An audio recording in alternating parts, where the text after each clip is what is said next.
ಎಲ್ಲರಿಗೂ ನಮಸ್ಕಾರಗಳು. ಈ ಸುಂದರವಾದ ಸಂಜೆಯ ಭಾರತೀಯ ಶಿಕ್ಷಣ ಮಂಡಲದ ಈ ಕಾರ್ಯಕ್ರಮಕ್ಕೆ ತಮಗೆಲ್ಲರಿಗೂ ಆದರದ ಸ್ವಾಗತ. ನಾನು ವೀರಣ್ಣ ಕುಮಾರ್ ಅಂತ, ಇಂಡಿಯನ್ ಇನ್ಸ್ಟಿಟ್ಯೂಟ್ ಆಫ್ ಸೈನ್ಸ್ನಲ್ಲಿ ಜಾಯಿಂಟ್ ರಿಜಿಸ್ಟ್ರಾರ್ ಆಗಿ ಕೆಲಸ ಮಾಡ್ತಾ ಇದ್ದೀನಿ. ಭಾರತೀಯ ಶಿಕ್ಷಣ ಮಂಡಲದಲ್ಲಿ ಜಂಟಿ ಕಾರ್ಯದರ್ಶಿ, ದಕ್ಷಿಣ ಕರ್ನಾಟಕ ಪ್ರಾಂತದ ಕಾರ್ಯದರ್ಶಿ ಕೆಲಸ ಮಾಡ್ತಾ ಇದ್ರು. ಇವಾಗ ನಮ್ಮ ಜೊತೆಗೆ ಚೇತನಾ ರಾಜೇಂದ್ರ ಅವರಿದ್ದಾರೆ. ಅವರು ದೂರದರ್ಶನದಲ್ಲಿ ಸುದ್ದಿ ವಾಚಕಿಯಾಗಿ ಕೆಲಸ ಮಾಡ್ತಿದ್ದಾರೆ. ನಾವಿಬ್ಬರು ಇವತ್ತು ಭಾರತೀಯ ಶಿಕ್ಷಣ ಮಂಡಲದ ಹಿರಿಯರಾದ ಹಾಗೂ ಇಡೀ ದೇಶದ ಭಾರತೀಯ ಶಿಕ್ಷಣ ಮಂಡಲದ ಈ ಸಂಘಟನೆಯ ಒಂದು ಸಂಘಟನಾ ಮಂತ್ರಿ ಅಂತ ಹೇಳ್ತೀವಿ. ಅವರು ಅಖಿಲ ಭಾರತೀಯ ಸಂಘಟನಾ ಮಂತ್ರಿ ಅವರು ಶ್ರೀಯುತ ಶಂಕರಾನಂದ್ ಅವರು ನಮ್ಮವರೇ ಮತ್ತು ಕರ್ನಾಟಕದವರೇ ಆಗಿದ್ದಾರೆ. ಅವರ ಜೊತೆಗೆ ನಾವು ಇವತ್ತು ಶಿಕ್ಷಣ ಮಂಡಲ ಅಂದರೆ ಏನು, ಶಿಕ್ಷಣ ಮಂಡಲದ ಕಾರ್ಯವ್ಯಾಪ್ತಿ, ಶಿಕ್ಷಣ ಮಂಡಲ ಏನು ಕೆಲಸ ಮಾಡ್ತಾ ಇದೆ ಮತ್ತು ಶಿಕ್ಷಣ ಮಂಡಲವನ್ನು ನಾವು ಹೇಗೆ ಸಶಕ್ತೀಕರಣಗೊಳಿಸಬಹುದು ಅನ್ನೋದ್ರ ವಿಚಾರದ ಬಗ್ಗೆ ನಾವಿವತ್ತು ಮಾತಾಡೋಕ್ಕೋಸ್ಕರ ಇಲ್ಲಿ ಸೇರಿದ್ದೇವೆ.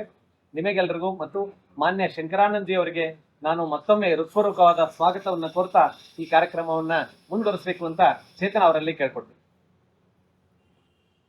ಶಂಕರಾನಂದ್ ಜಿ, ನಮಸ್ಕಾರ ಕಾರ್ಯಕ್ರಮಕ್ಕೆ.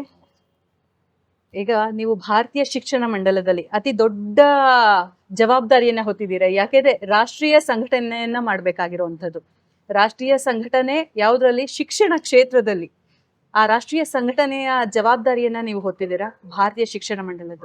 ನಮ್ಮ ವೀಕ್ಷಕರಿಗೆ ನೀವೇನು ತಿಳಿಸ್ಕೊಡ್ಬೇಕಂದ್ರೆ, ಭಾರತೀಯ ಶಿಕ್ಷಣ ಮಂಡಲ ಅಂದ್ರೆ ಏನು, ಅದು ಯಾವ ರೀತಿ ಕೆಲಸ ಮಾಡುತ್ತೆ, ಅದು ಇಡೀ ಭಾರತಕ್ಕೂ ವ್ಯಾಪಿಸಿದೆಯಾ ಅಥವಾ ಕೇವಲ ಕರ್ನಾಟಕಕ್ಕೆ ಅಥವಾ ಕೇವಲ ಕೆಲವು ರಾಜ್ಯಗಳಿಗೆ ಮಾತ್ರನಾ, ಯಾವ ರೀತಿ ಅನ್ನೋದನ್ನ ಒಂಚೂರು ವಿಸ್ತೃತವಾಗಿ ಹೇಳಿದ್ರೆ ನಮ್ಮ ವೀಕ್ಷಕರಿಗೆ ಹೆಚ್ಚಿನ ಮಾಹಿತಿ ಸಿಗತ್ತೆ. ಮೊದಲು ಈ ಕಾರ್ಯಕ್ರಮ ಆಯೋಜಿಸಿದ್ದಕ್ಕಾಗಿ ನಾನು ನಿಮಗೆ ಧನ್ಯವಾದಗಳನ್ನು ಹೇಳ್ತೀನಿ.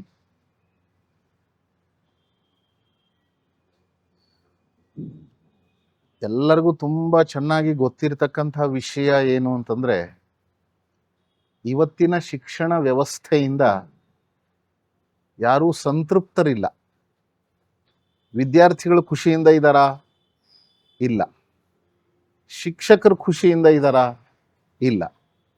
ಪಾಲಕರು ಖುಷಿಯಿಂದ ಇದ್ದಾರಾ? ಇಲ್ಲ. ಹೋಗಲಿ, ಮ್ಯಾನೇಜ್ಮೆಂಟ್ನವರಾದ್ರೂ ಖುಷಿಯಿಂದ ಇದ್ದಾರಾ? ಅವರೂ ಇಲ್ಲ. ನಾನು ಸಾಮಾನ್ಯವಾಗಿ ಮಕ್ಕಳಿಗೆ ಕೇಳ್ತೀನಿ, ಸಣ್ಣ ಮಕ್ಕಳಿಗೆ, ರಜೆ ಇದ್ದರೆ ನಿಮ್ಗೆ ಹೆಚ್ಚು ಖುಷಿ ಆಗುತ್ತೋ, ಶಾಲೆ ಇದ್ದರೆ ಹೆಚ್ಚು ಖುಷಿ ಆಗುತ್ತೋ ಅಂತ ಕೇಳ್ತೀನಿ.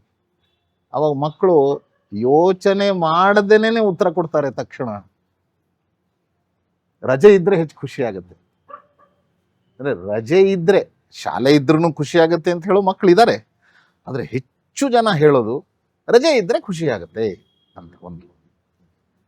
ಆಮೇಲೆ ಶಾಲಾ ಕಾಲೇಜುಗಳ ಪ್ರಾರಂಭದ ದಿನ ಶಿಕ್ಷಕರು ಸ್ಟಾಫ್ ರೂಮ್ನಲ್ಲಿ ಕುಳಿತುಕೊಂಡು ಮಾಡುವ ಮೊದಲನೆಯ ಚರ್ಚೆ ಅಂದರೆ ಈ ವರ್ಷದ ರಜಾ ದಿನಗಳು ಯಾವುದು ಅಂತ. ಮತ್ತು ಯಾವುದಾದ್ರೂ ಒಂದು ರಜಾ ದಿನ ಭಾನುವಾರ ಬಂದ್ಬಿಟ್ರೆ, ನ್ಯಾಷನಲ್ ಹಾಲಿಡೇ ಭಾನುವಾರ ಬಂದ್ಬಿಟ್ರೆ ಬಹಳ ದುಃಖ ಪಟ್ಬಿಡ್ತಾರೆ. ಅಯ್ಯೋ, ಒಂದು ರಜೆ ವೇಸ್ಟ್ ಆಗ್ಬಿಡ್ತು ನಮ್ದು ಅಂತ. ಈ ರೀತಿ ಮಕ್ಕಳಿಗೆ ರಜೆ ಇದ್ರೆ ಖುಷಿ, ಶಿಕ್ಷಕರಿಗೆ ರಜೆ ಇದ್ರೆ ಖುಷಿ. ಇದೇ ತೋರಿಸುತ್ತೆ ಶಿಕ್ಷಣದ ವ್ಯವಸ್ಥೆ ತಪ್ಪು ದಾರಿ ಹಿಡಿದಿದೆ ಅಂತ. ಶಾಲೆಯಲ್ಲಿ ಇರೋದಕ್ಕೆ ಖುಷಿ ಆಗ್ತಿಲ್ವೇ ಯಾರಿಗೂ?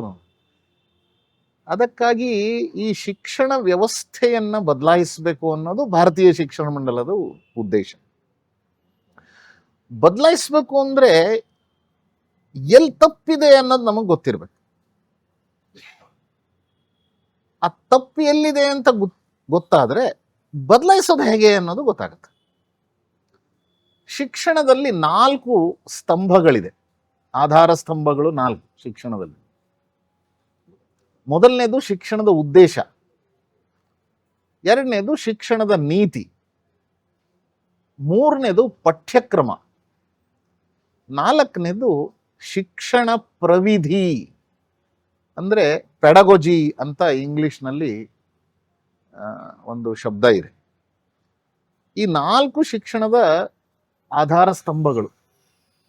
ಈ 4 ಇವತ್ತು ಭಾರತದ್ದಲ್ಲ, ಈ 4 ಇಂಗ್ಲಿಷ್ನವ್ರದ್ದು. ಮೆಕಾಲೆ ಮಾಡಿರೋದು ಇದು. ಅವನ್ ಮೆಕಾಲೆಯ ಉದ್ದೇಶ ನೌಕರರನ್ನ ತಯಾರು ಮಾಡೋದಾಗಿತ್ತು. ಉದ್ದೇಶವೇ ನೌಕರರನ್ನ ತಯಾರು ಮಾಡೋದು. ಹೀಗಾಗಿ ಅದಕ್ಕೆ ಹೇಗೆ ಬೇಕೋ ಹಾಗೆಲ್ಲವನ್ನು ಶಿಕ್ಷಣದ ಉದ್ದೇಶ. ಇವತ್ತೆಲ್ಲರೂ ಕೇಳಲ್ವೇ, ಯಾಕಪ್ಪ ಕಾಲೇಜಿಗೆ ಹೋಗ್ತಿದ್ಯಾ ಅಂತಂದ್ರೆ ನೌಕರಿ ಮಾಡಕ್ಕೆ. ಅದು ಅವರು ಹಾಕಿರೋ ಬೀಜ ಅದು. ನಮ್ಮ ದೇಶದಲ್ಲಿ ಎಂದೂ ಶಿಕ್ಷಣ ಅಂದ್ರೆ ನೌಕರಿಗೋಸ್ಕರ ಅಂತ ಇರಲೇ ಇಲ್ಲ.